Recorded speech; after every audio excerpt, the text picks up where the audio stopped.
guys, I am sitting on the back of a 23 SDX from Sea Ray. This is a stern drive model. It's got the 4.5 liter, 250 horsepower Mercruiser in the back. It does have a Bravo 3 in it, I believe.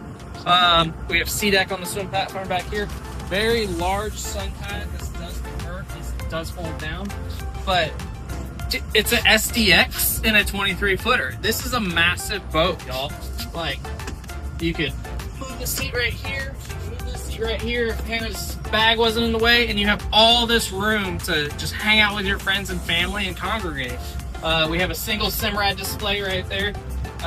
Stereo controls over here, but then also in the Simrad display, look how big this storage compartment is in this boat.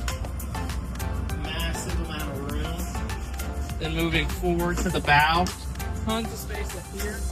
Again, guys, so if you compare this to the old SPX line, this feels so much taller and out of the water. That cushion wasn't all the way down, but it is now. But it's a very comfortable boat, perfect for the rough days out on the bay or Lake Conroe. We know how that lake can get with all the wake boats out there. You guys come see this boat in person. My name is Billy Foulkes with MarineMax Houston. We'll see you soon.